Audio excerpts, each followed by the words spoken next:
श्री शिवाय नमस्तुभ्यम। सावन का महीना चल रहा है और इस समय हमारे चैनल पर श्रावण मास की महात्म्य की कथाएं भी सुनाई जा रही हैं और इसी श्रृंखला में आज हम आपको सुनाने जा रहे हैं सावन मास के महात्म्य के अध्याय 21 और 22 की कथा।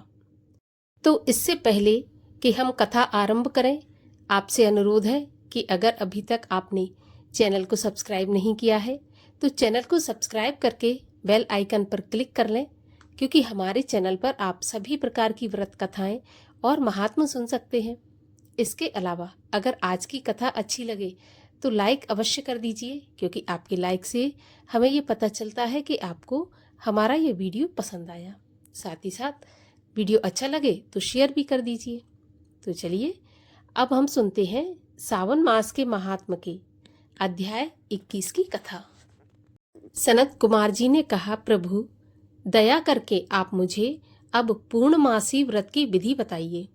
हे दयानिधि, महात्म्य सुनने से श्रोताओं को और सुनने की इच्छा तीव्र हो जाती है। भगवान सदाशिव बोले, हे सनत कुमार, सावन शुक्ल पूर्णिमा के दिन वेदों का उत्सर्जन और उपाक्रम होता है। पौष मास की पूर्णिमा तिथि भी उत्सर्जन की बताई गई है। उत्सर्जन में पौष मास की प्रतिपदा तिथि या रोहिणी नक्षत्र बताया गया है। दूसरा समय अपनी अपनी शाखा के अनुसार उत्सर्जन तथा उपाकर्म दोनों एक ही समय करने उत्तम कहे गए हैं। इस सावन मास पूर्णिमा के दिन उत्सर्जन अभीष्ट है तथा शाखार्थी उपाकर्म में श्रवण नक्षत्र हो, उसी दिन ऋग्वेदियों का उपाकर्म होता है। यजुर्वेदियों का उपाकर्म पूर्णिमा में तथा सामवेदियों का हस्त नक्षत्र में होता है। उपाकर्म गुरु और शुक्र अस्त नक्षत्र में आनंद से करना चाहिए। गुरु तथा शुक्र अस्त में पहले उपाकर्म का शुभारंभ नहीं करना चाहिए, ये शास्त्रों का मत है। ग्रहण तथा संक्रांति आदि योग दुष्ट समय आ जाने पर दूसरे समय में करना चाहिए। हस्त नक्षत्र युक्त पंचमी या भाद्रपद पूर्णिमा के दिन अपने अपने ग्रह सूत्र के अनुसार उत्सर्जन उपाकर्म करना चाहिए। मल मास आ जाने पर शुद्ध पक्ष में करना चाहिए। ये दोनों उत्सर्जन उपाकर्म नित्य हैं।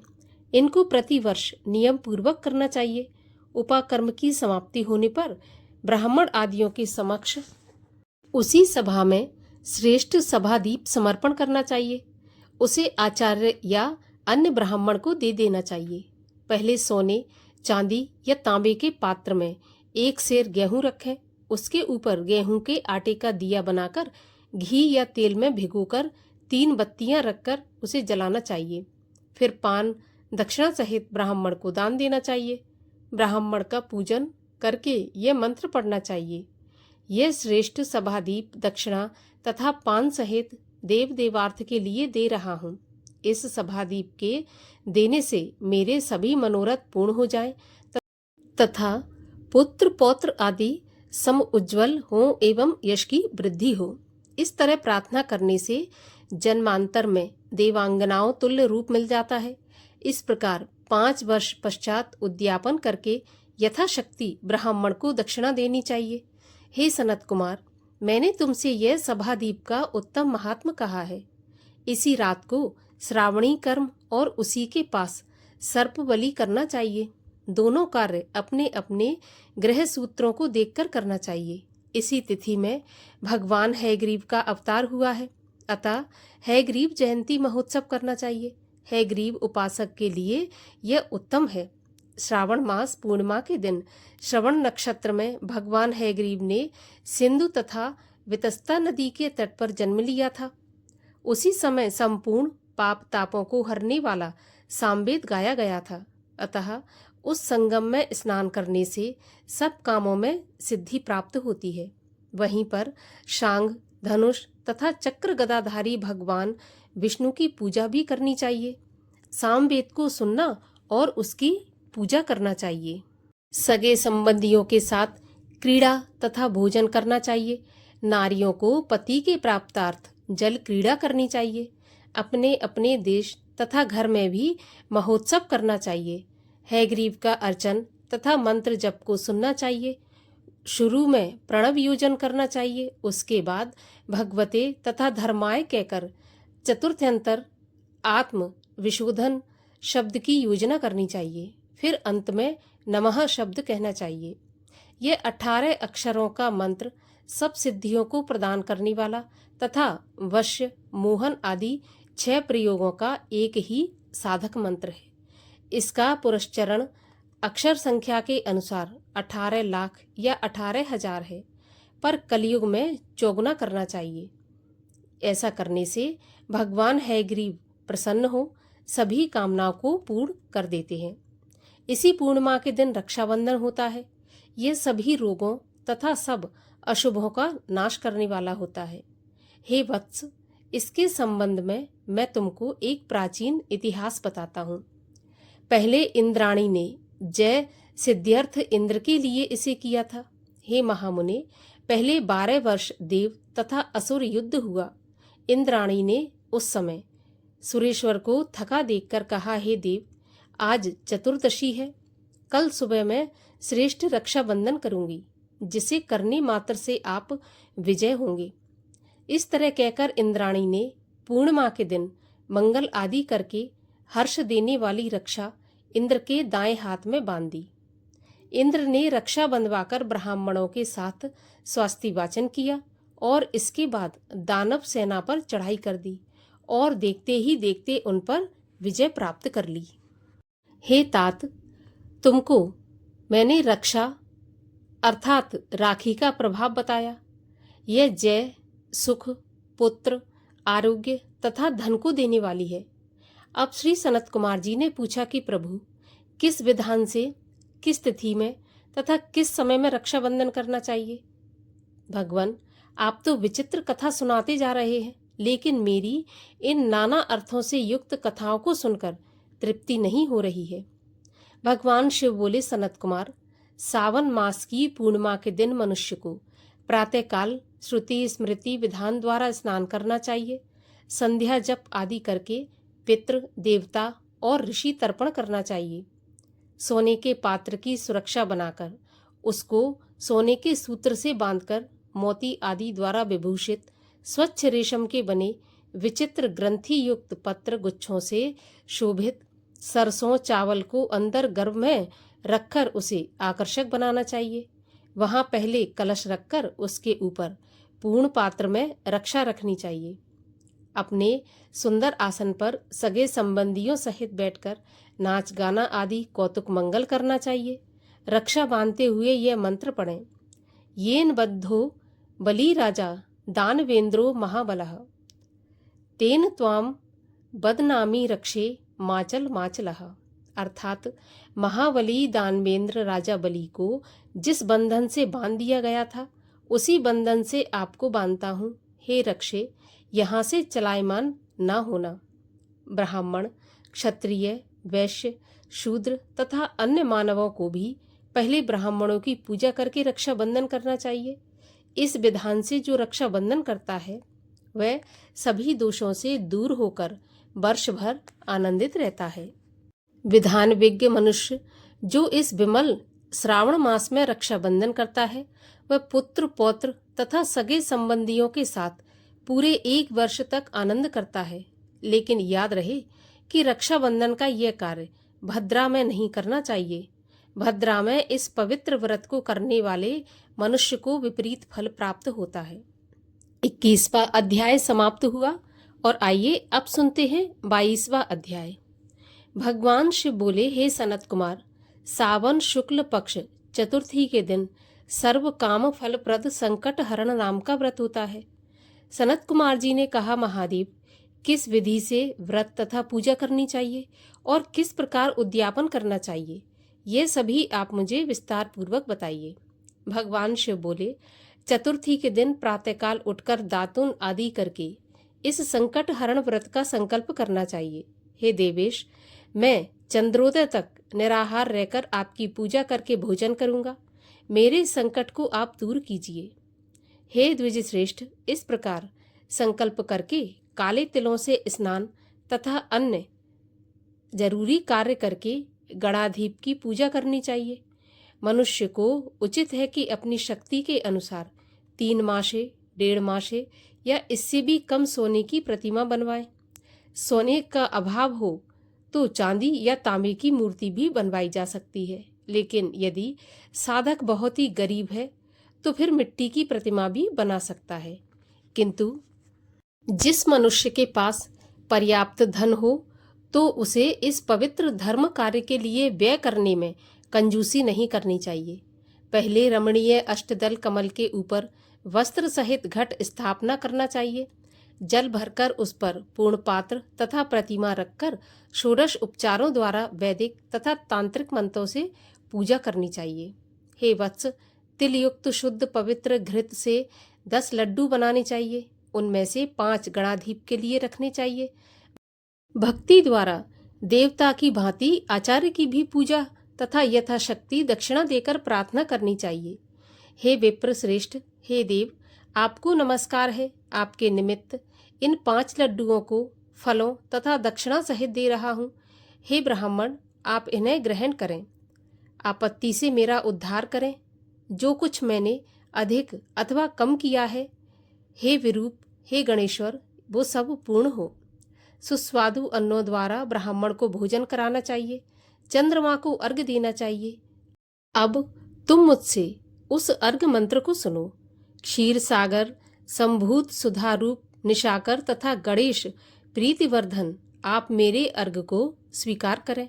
इस प्रकार विधि पूर्वक व्रत किया जाए तो गणपति प्रसन्न हो जाते हैं और अभिलाषित पदार्थ प्रदान करते हैं। उन पदार्थों को मनुष्य को स्वीकार कर लेना चाहिए। इस व्रत के करने से विद्यार्थी विद्या, धनार्थी धन और पुत्रार्थी पुत्र प्राप्त कर लेता है। मोक्ष पाने वाले को गति, कार्य वाले को कार्य सिद्ध कर लेता है। रोगी रोग से छुटकारा पा लेता है। आपत्तियों से घिरे हुए व्याकुल मन वाले, चिंता से ग्रस्त, अपने सगे संबंधियों के वियोग से दुखी जनों के सभी संकट हरने वाला, इष्ट फल देने वाला, पुत्र पौत्र आदि तथा संपूर्ण संपत्ति देने वाला यह उत्तम व्रत है। अब मैं तुम्हें पूजा तथा जप के मंत्र बताता हूँ। पहले ओमकार शब्द, फिर नमः, फिर हेरंब के अनंतर लंबोदर शब्द, तत्पश्चात संकट निवारण शब्द को चतुर्थ्यांत बनाकर अंत में स्वाहा शब्द कहना चाहिए। वैसे यह 21 अक्षरों का मंत्र है। मनुष्य को चाहिए कि 10 दिशाओं की पूजा करे। हे वत्स, मैं तुमको लड्डू बनाने की एक और विधि भी बताता हूँ। शुद्ध घी से परिपूर्ण तिल सहित मूंग के लड्डू कतरी हुई गिरी डालकर बनाने चाहिए। लड्डू श्री गणेश जी को समर्पित करने चाहिए। अलग अलग नाम पदों द्वारा गणनाथ की पूजा करनी चाहिए। हे मुनिवर, तुम मुझसे उन नामों को सुनो। गणाधीप, आपको नमस्कार है। उमापुत्र, अघनाशन, एकदंत, दंतवक्र, मूषक वाहन, विनायक, इंशपुत्र, सर्वसिद्धि प्रदायक, विघ्नराट, स्कंद गुरु, सर्व संकट नाशन, लंबोदर, गणा अध्यक्ष, गौर्य मंगल संभव, धूम्रकेतु, भालचंद्र, असुर मर्दन, विद्या निदान, विकट और शूर्पकर्ण, आपको नमस्कार है। इन 21 नामों द्वारा गणेश जी की पूजा करनी चाहिए। भक्ति द्वारा विनम्र हो, प्रसन्न मन से देव की प्रार्थना करके कहना चाहिए कि हे विघ्नराट, उमापुत्र, अघनाशन, आपको नमस्कार है।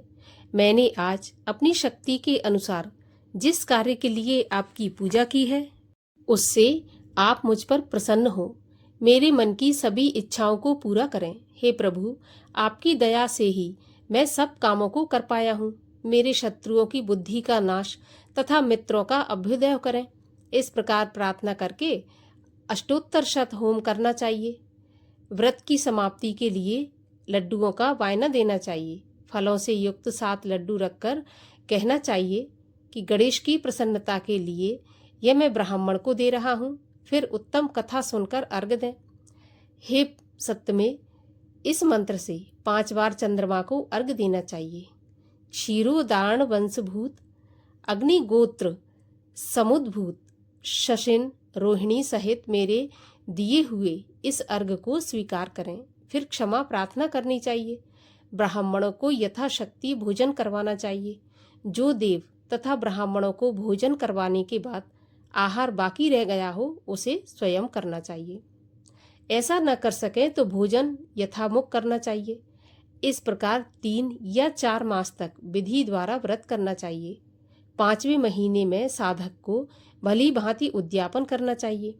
साधक को पहले वक्रतुंड की शक्ति के अनुसार प्रतिमा बनानी चाहिए। भक्त को चाहिए कि पहले बाली विधि से पूजा करके सुगंधित चंदन तथा नाना प्रकार के फूलों से पूजा करनी चाहिए।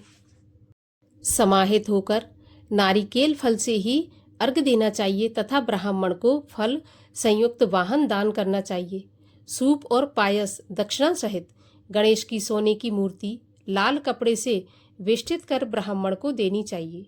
व्रत समाप्ति के लिए 5 सिर तिल देना चाहिए और प्रार्थना करके कहना चाहिए कि हे विघ्नेश, आप इससे प्रसन्न हो। इस प्रकार उद्यापन करने मात्र से ही अश्वमेध के फल की प्राप्ति होती है। हे सनत कुमार, मेरे कहने से पहले पार्वती ने इस व्रत को 4 महीने तक संकल्प की प्राप्ति के लिए किया था। 5वें महीने में उन्होंने कार्तिकेय को पुत्र स्वरूप में देखा। महर्षि अगस्त्य ने समुद्र पान के समय इस व्रत को किया था। 3 महीने के बाद उनको विघ्नेश के प्रसाद से सिद्धि प्राप्त हो गई। हे महामुने, इस व्रत को दमयंती ने 6 महीने तक किया था। तभी उनको महाराज नल के दर्शन हो गए थे। अनिरुद्ध को खोजती हुई चित्रलेखा ने भी इसे किया। वे कहाँ गए, उन्हें कौन ले गया? बाणासुर के यहाँ जाने पर प्रद्युम्न व्याकुल हो गए। तब उनसे रुक्मिणी ने बड़े प्यार से कहा कि पुत्र, मैं तुमसे जिस व्रत को कहने जा रही हूँ उसे तुम ध्यान पूर्वक सुनो। पूर्व समय में तेरे जन्म काल के समय मेरे सौरी घर से तुझको एक राक्षस चुरा कर ले गया था। बस मेरा हृदय तेरे वियोग से छलनी हो गया। मैं बिलखती थी कि मैं अपने सुंदर पुत्र का मुख कब देखूंगी। उस समय जब दूसरी स्त्रियों के पुत्रों को देखती थी तो मेरा कलेजा फटता था। मैं उन स्त्रियों के पुत्रों को देखकर कहती कि कहीं यह मेरा पुत्र ही तो नहीं है। और इस प्रकार तेरे वियोग का दुख झेलते हुए कई वर्ष बीत गए। भगवत कृपा से हमारे यहाँ लोमश ऋषि आ गए। उन्होंने मेरी दशा देखकर मुझे संकट चतुर्थी का व्रत करने का उपदेश दिया। उनके आदेश के अनुसार मैंने यह व्रत 4 बार किया। उसके प्रभाव से तुमने वापस लौटकर शंबरासुर का वध किया। यदि तुम भी इस व्रत को विधिवत करोगे तो तुम्हारे पुत्र का भी पता चल जाएगा और वह घर वापस लौट आएगा। हे तात, माता के आदेश के अनुसार प्रद्युम्न ने भी गणनाथ के प्रसन्नता के लिए इस व्रत को किया। उसी समय नारद जी ने आकर उनको बताया कि अनिरुद्ध बाणासुरपुरी में है। उसी समय प्रद्युम्न बाणासुर की नगरी में गए और बाणासुर को सेना सहित जीतकर अपने पुत्र को पुत्रवधू सहित ले आए। प्राचीन काल में दूसरे देवताओं ने भी विघ्नेश के प्रतीर्थ इस व्रत को किया था। इस लोक में इस व्रत के समान सिद्धि देने वाला और कोई व्रत नहीं है। ना ही इस व्रत का मुकाबला कोई तप या तीर्थ कर सकते हैं। अधिक कहने से क्या लाभ। इस व्रत का उपदेश नास्तिक, अभक्त और शठ को कभी नहीं देना चाहिए। पुत्र, शिष्य या श्रद्धा युक्त साधु को तुम इसका उपदेश दे सकते हो। हे महामुने, तुम धर्मिष्ठ, विघ्न नंदन तथा मेरे प्यारे हो, इसलिए मैंने तुमको इस व्रत का उपदेश दिया है। यहीं पर 22वें अध्याय का समापन होता है। कथा कैसी लगी कमेंट बॉक्स में लिखकर अवश्य बताइए और आगे की कथाओं को सुनने के लिए चैनल को भी सब्सक्राइब करके बेल आइकन पर क्लिक कर लीजिए।